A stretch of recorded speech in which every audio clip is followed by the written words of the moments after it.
Ikaw si Michael Cataroha? Paano natin ito patatayuin para itaas yung kanang kamay? Bago mo ibalik uli.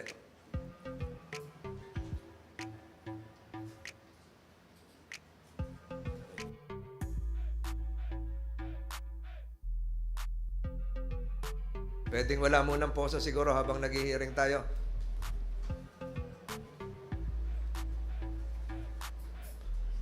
Pakitayo, Michael Cataroha, pakitayo, taas ang kanang kamay at sumunod sa panunumpa para magsabi ka ng pawang katotohanan. Ikaw ba ay nanunumpa na magsasabi ng katotohanan at pawang katotohanan lamang sa pagpupulong na ito? Opo, sir. Gano'n mo po. Pakipatay yung microphone. Chief of Police, Moratillo, kayo po ang nakahuli kay Michael at di umano nung hinuli nyo sa Barangay San Isidro, Angono Rizal, at isinailalim sa investigasyon, ang sinabi niya ay nakatakas siya noong July 7, 2023 at sinabi rin niya sa inyo na kaya siya nakatakas noon ay meron siyang gamit na ballpen, naghanap siya ng mga bisitang kasintangkad niya at pagkatapos kinopya na lang niya yung mga nakalagay sa braso na tatak ng Bucor. Totoo ba yun, Chip? Pwede mong bigyan kami ng konting narrative tungkol doon na paano nyo nahuli at ano yung sinabi niya. Yung Mike? Magandang umaga po.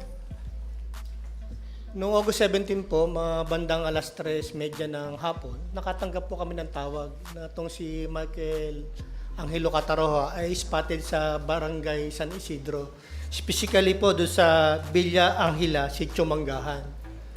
So dahil po sa may koordinasyon na din po sa amin ng Bucor late ng August 5 to 2023 at kilala naman po namin si Michael Cataroha dahil minsan po naserban po ng warrant na po siya ng aming himpilan sa Gumaca, Quezon. So kaya pina-verify ko po sa mga tao ko kung siya po talaga yon. Kaya nagbuo ako ng 2 team at dahil may guide po kami, sir, pinarasap ko po yung kinaroroon ni Michael Cataroha. At doon nga po siya, naabutan po ng ating operatiba na habang kumakain siya doon sa bahay na aming pinasok po. So, bahay po ninyo yun? Bahay po ninyo yun? Bahay po ata ng pinsanin niya, sir. Pinsan niya. So, nung dinala nyo sa himpilan ng kwerpo ng kapulisan, ang binigay niyang salaysay ay siya ay tumakas July 17, yung gaya nung sinabi ko, kinopya lang yung mga tatak. Tama po ba yun? Tama po, base po sa kanyang salaysay, yun po ang sinabi sa amin. Tapos, tinorn over nyo siya sa Regional Police Office o kina General Armamento. Yes, sir. Nagkaroon po ng press briefing bandang hating gabi po. Minimaintain niya yung kanyang salaysay na siya ay tumakas sa pamamagitan ng pagkopya ng rubber stamp gamit ang isang ballpen. Tama po, sir. Hanggang dinala nyo sa Regional Police Office, ganun pa rin ang kanyang versyon. Nung dinala po namin siya during inquest proceeding po sa provincial prosecutor, nung Inquest tinanong- ito kasi may bagong kaso, evasion of sentence. Yes, sir. Nung dinala sa inquest, ano nangyari? Nung tinanong po siya ni Fiscal Jaime ko kung paano siya nakatakas, sinabi naman niya po na sumabit po siya sa truck ng basura palabas. Ilang araw yon pagkatapos ng unang salaysay? The day before po. The day after. The day after po. The day after. Ayun. So Kinabukasan sinabi po. niya, sumabit na siya. Yes, sir. Nung bang siya nakapiit doon saan yun? Sa regional? Sa Angono Police Sa Station. Angono. Meron ba siya mga nakausap? Meron pumuntang abogado? Meron pumuntang kaibigan? Merong may posibilidad na nag-coach sa kanya? Nung una po namin siya nahuli, wala po. Hindi naman po siya nakausap ng magulang niya. Kinabukasan na po siya nakausap ng magulang niyang babae. So kinabukasan siya nakausap. Yung kausap niya yung magulang niya, may kasamang ibang tao yung magulang niya? Abogado o iba? Wala naman po. Nag-iisa lang po. So nung araw na yon, nag-iba na rin yung version niya. Nung kinabukasan po, during inquest proceeding lang po. Doon nga nakausap din ng magulang. Opo. Nag-iba na yung kwento niya. So hindi na siya sumabit na sa ilalim ng truck. Opo, sumabit na po daw May siya sa kopya ilalim. kayo nung unang salaysay niya? Actually po, hindi naman po namin siya kinuha ng salaysay dahil wala naman siya abogado. Bali, in-interview lang po namin siya at kusang loob namin niya sinabi, ikinuwento yung kung paano siya nakatakas. At yung sinasabi mo ngayon, Chief of Police, will form parts of the records of this case. Lahat ng sinabi mo. Yes, sir. Gaya nung, ulitin ko, sinabi niya na siya ay nakatakas gamit ang ballpen para kopyahin ang rubber stamp noong July Opo. 7. Opo, sir. Naglakad sa EDSA, yun ba yun? Naglakad Yes, sa sir. EDSA? At tinanong din po namin kung paano siya nakarating sa Anguno. Ang sabi niya, binagtas niya ang EDSA hanggang Kainta, tapos nagpasabit-sabit siya sa jeep hanggang makarating sa Anguno po. Salamat. Bahagi ng records ng proceedings ng committee ito ang inyong sinabi ngayon na Police Major Moratillo. Maraming salamat po. Tatanungin ko ngayon si General Katapang. General Katapang, kailan nyo huling nabalitaan na, unang nabalitaan na nahuli na si Michael Cataroha at papaano po ito sinurrender sa inyo ng ating kapulisan? Ang alam po namin, August 15 ata, o nung nag-turn over dito sa amin, of course, nag-request ako ng kung pwede ma-turn over, but sabi nila, there are certain procedures na kailangan gagawin. Pinabayaan ko naman po. And then, of course, nag-coordinate kami at na-transfer po nung gabi na yon si PDL Cataroha. So, General, tuwing magkakaroon ng hearing siya, yung pangalawang kaso, yung evasion of sentence, lalabas uli ito. Pagpunta sa piskal, pagpunta sa juzgado, tama ba yun?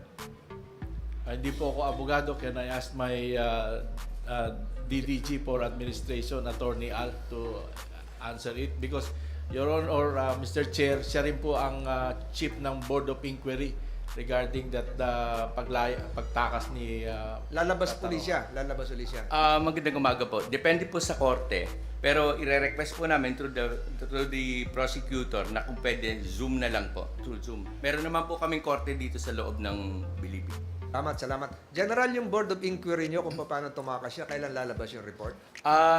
Your Honor, unang-una po, ang pinagbasihan po namin, kaya po nasabi ng Bureau of Correction na July 14, ay nag-conduct... Ang tanong ko po, kailan lalabas yung report nyo?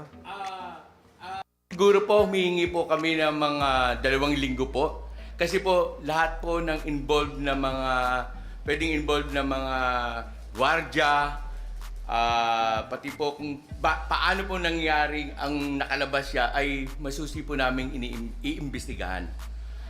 Nasimulan ko na po mag-conduct ng tactical interview po kay Mr. Cataroha at isa sa lalim po siya talaga sa masusing investigasyon ng Board of Inquiry mismo. Siguro pagkatapos ng itong investigasyon nito. Salamat. The committee would also expect to have a copy of your comprehensive report. Tatanungin kita. Salamat, General Pereira. Salamat, General Katapang. Michael Cataroha, lumapit-lapit ka sa mikropono. Kailan ka tumakas? July 7 po. July? 7 po. Anong oras? Alas 9 mo na umaga. Alas 9 na umaga. Anong oras kumukuha ng pumapasok ang truck ng basura? Alas 9 po. Alas 9. Sinabayan mo pagpasok, paglabas. Anong oras lumabas yung truck ng basura? Ba? Anong oras lumabas yung truck ng basura? Ano? Anong oras lumabas yung truck ng basura? Sabi mo, pumasok yung truck ng basura ng alas 9. Opo. Nakatakas ka rin ng alas 9? Wala pong wala kasi wala pong wala ng orasan nun eh. Walang relo. Opo, wala po. Paano mo ginawa ito? Pumasok ka sa truck ng basura? Pumasok ka sa basurahan? Kumain mo ko kay Lani ng ka. Sa ilalim ng truck, pumasok ka. Opo. Pinag-aralan mo na, nakasya ka dun sa ilalim ng truck. Wala nakakita sa'yo? Wala po. Wala. Kahit alam mo meron CCTV roon, wala. Wala po. Yung dinaanan ng truck, ganun kalayo mula dun sa sinakyan mo hanggang makalabas ka ng gate. Hindi ko alam saan eh. Paano mo nalaman nasa labas ka na? Marami na po sasakyan eh. Marami na traffic na, marami ka Opo. naririnig. Opo. Anong ginawa mo nung naririnig mo maraming sasakyan? Bumabala po ako sa sisi. Bumaba sa Sisi po. C6. Paano mo nalaman C6 na yun? Kaya po kami lumadaan eh. Sa C6. Pero kanina, sinabi mo kay Police Major Moratillo, binaybay mo ang EDSA. Malayo ang EDSA sa C6. Ako bumaba eh. Hindi totoo yung EDSA. Hindi po eh. Ay, yung nagsinungaling ka sa kapulisan. Opo. May kaso rin yun. Alam mo? So anong totoo? Sumakay ka, bumaba ka sa C6. Pagbaba mo ng C6, Doon po ako naglakad, pauwi po ako ng Polo. sumakay ka. Naglakad ka pa uwing Antipolo. Opo. Binaybayb mo yung Laguna Tibay. Opo. Ba't mo nalaman na hanggang doon ba ang destinasyon ng truck? Yung una kasi doon po lumayan yung kalaki. Hindi kumain pakiulit? Doon po kasi lumayan yung kalaki. Doon dumaan yung truck. Opo. Kakilala mo yung driver? Hindi po. Kakilala mo yung pahinante? Hindi rin po. Anong suot mo? Ganyan din? Nakaubad na po. Nakahubad ka, nakashorts ka na lang. Opo. Tuloy ka na sa Angono. Kahit na Polo po. Antipolo, tapos tinuloy mo ang Angono, hindi na. Hindi na po. Saan ka naman tumambay sa Antipolo? Ka-audio po. Sa? Audio painaan. Ba't may kakilala ka ron? Wala po. So palakad-lakad ka doon, nakahubad ka lang. Nakalamit na po. Saan ka naman nakakuha ng damit? Kakaibigan po. May kaibigan ka doon. Sino yung kaibigan mo? Si Osme po. Ano yung PDL din dati? Hindi po. Ano yung mag-anak mo, barkada mo? Kaibigan lang po. Meron ba nag-utos sa'yo para tumakas ka? Wala po. Kusan loob ka lang tumakas? Opo. Bakit ka naman tumakas? Sobrang bulyo po. Ha? Sobrang bulyo po. Wala akong dalaw. Wala kang dalaw, nainip ka, Opo. naburyong ka. Opo. Doon ba sa habang nasa loob ka, may mga nabalitaan kang tumatakas din? Hindi ko alam sir eh. Ha? Hindi mo alam. Meron bang nag-udyok sa'yo na may gagawin ka sa labas pag tumakas ka? Wala po. Binayaran ka ba? Wala po. Kusang loob ka lang? Opo. Kusang loob ka. Ang ibig mong sabihin, na matagal mo na napag-aralan ng sistema rito, alam mo kung paano makalabas. Hindi po. Ay, wala ka ba nakita sa ilalim ng truck na mga salamin? Wala po. Hindi ginagawa rito? Yung salamin, may salamin para tingnan yung ilalim? Wala po wala kayo pa eh. Wala ka rin nakita aso? Wala po. Wala ka rin dinaan ng humps? Meron po. O hindi ka sumabit? Hindi po. Hindi ka tumama sa humps? Wala Naikot yung propeller? Opo. Naikot yung propeller ng truck, hindi ka tinamaan? Malayo po. Ilang minuto ka mula nung sumabit sa truck hanggang makarating ng C6? Ilang oras? Oras po. Ilang oras? Hindi ko na po alam eh. Hindi ka nangalay pagkapit doon? Hindi po. Ano ba, nagtali ka o ano? Nakahiya po. Paano ka higa doon? Nakasandal po. Nakahiga, nakasandal. Saan? Sa molye? Sa classes po. Chassis. Di ba mainit yung chassis? Hindi po. July 7. July 7 may bagyo. Wala po. Wala?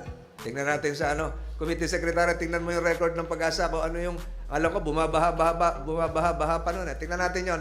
So mamaya, sasamahan mo ang committee ito. Ituro kung saan ka nagsimula hanggang saan ka makaalis ng gate nito. Alam mo ba kung nakalabas ka na ng Bilibid? Opo. Alam pa, no? Narinig mo kumalampag yung gate, yung trangka? Opo. Ano narinig mo? Nakalabas ako ko ng Bilibid. So, mula nung sumampa ka sa ilalim ng truck hanggang makalabas ka ng gate, ilang oras? Minuto po. Anak niya oras po. Puno na kagad ng basura. Opo. So, bago ka sumakay, ang sabi mo kanina, yung truck ng basura dumating na alas 9, puno na. Opo. So, pagpasok pa lang, puno na yung... Hindi po. Lumabas po kasi ako na mo yung karak ng basura eh. Pakiulit. Lumabas po ako na maniyana namin. Ano na ko yung karak ng basura. Lumabas ka, nandun na yung truck ng basura. Opo. So, ibig sabihin, puno na ng basura. Opo. Matatandaan mo ba? Makikilanlan mo kung anong uri ng truck yon kung makikita natin mamaya? Hindi na po eh. Bakit? Kasi po, marami po silang kalaki. Wala nang? Marami po yung umukuha nun eh. Hindi, pero siguro pare-pareho yung truck. Opo. Paano mo napili na yung truck na yon na merong higaan, Lahat malalim? naman po may ganun eh. Ha? Lahat naman po naka... Lahat. So mamaya, pag lumabas tayo, kaya mong ituro sa committee ito kung ano yung uri ng truck, kung saan ka humiga, Opo. ganun katagal ka nakalabas. Opo. Handa mong gawin yan bilang pagsabi ng katotohanan. Opo. Sa pagtagal mo rito, ganun katagal ka na rito? 2 taon? Wala pa po 2 taon. Marami ka na naririnig na kwento na marami na rin gumawa ng gaya ng ginawa mo? Opo. Mga ilan na? Hindi ko lang po masabi sir eh. Wala po. So, yung mga nababalitaan mo habang kumakain, nagkukwento-kwentuhan kayo sa Bisaya, nagsusultihan, Nakabalik sila? Hindi ko alam sir eh. Balita ko eh. Patay na daw po eh. Patay na? Hindi mo lang po pinapatay. Pag nakalabas, papatay na. Opo. Kaya hindi na nakabalik. Oh, Eh bakit ginawa mo pa lumabas din kung alam mo pinapatay yung iba? Pasalamat nga po. Binuhay po nila ako eh. Nagpapasalamat ka, binuhay ka nila, binuhay ka ng ng Angono Police, lahat. Opo eh. Kahit alam mo na malaking kahihiyan ang binigay mo sa Bucor. Kaya po eh. Kaya umiit po ako ng pasensya sa kalap mo ng Bucor eh.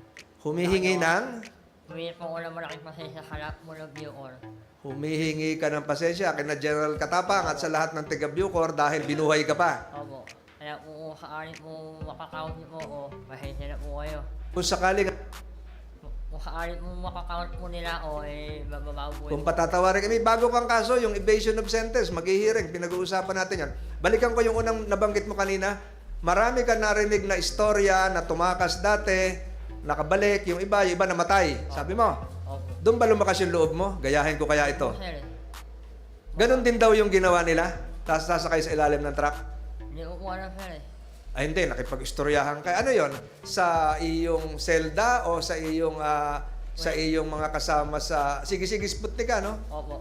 Kilala mo si Mr. Capone? Opo. Ano mo yon? Umalir po namin. Commander nyo. Pero binilang ka nung umaga, di ba? Opo. Binilang ka nung tanghali? May bilangan ba nung tanghali? Opo. Nandun ka? Wala na po. Wala na. July 7. Opo. Pero nung humarap siya dito, ang sabi, nung nagbilangan, nandun ka pa nung hapon. Wala na po ako. Wala ka na. Opo. So, ganun katagal mo ito pinlano? Sa linggo po. 1 linggo. Pinag-aaralan mo yung truck. Araw-araw dumarating yung truck alas 9. Opo. So, pinag-aralan mo araw-araw. Walang, di ba meron itong mga sinasabi ni Senator Robin Padilla, merong barangay tanod? Opo. O yung barangay tanod, di ka nakita? Hindi po eh. Kasi marami pa akong nakatapon ng basura eh.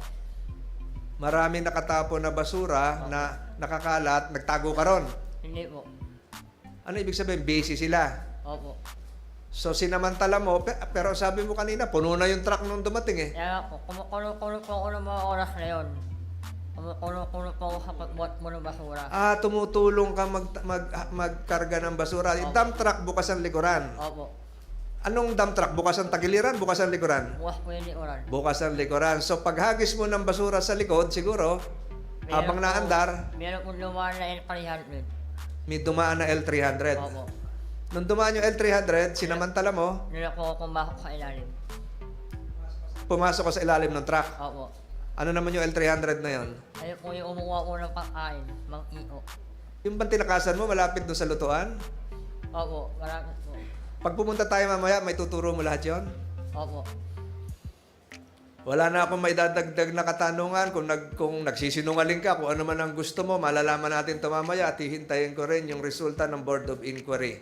Ganong katagal mo nilakbay mula doon sa sinakyan mo sa ilalim ng truck hanggang makalabas ng gate? Ganong katagal? Mga kalaki oras po. Kalahating oras. Opo. So, nung nakalabas sa gate, narinig mo sumara yung gate, maganda na yung pakiramdam mo. Opo. Ay, dumaan na kayo ng expressway, SLEX. Opo. Alam mo rin yung SLEX? Opo. So, hindi ka nag-isip na sa SLEX na lang ako bababa. Hindi po. Kasi titigil din yan, magbabayad din sa toll gate. Nung bumaba ka, nung lumundag ka doon sa ilalim, wala nakakita sa'yo? Meron po, nilakaliuran po. Ano? Nilakaliuran po, yung akulan po namin. Oh, hindi ka pinansin? Hindi po kasi malumi po ano eh. Madumi ka? Opo. Ay, yung pahinante, ilan ang pahinante nun? Kampo. Ha? Ilan? Wala po penalty yun eh. Driver lang? Opo. Ganun pala, walang pahinante, walang kasama. Wala. Walang helper. Wala. Walang truck helper. Itutuloy natin ito unless may katanungan si Senator Padilla, tapos tutuloy natin ito.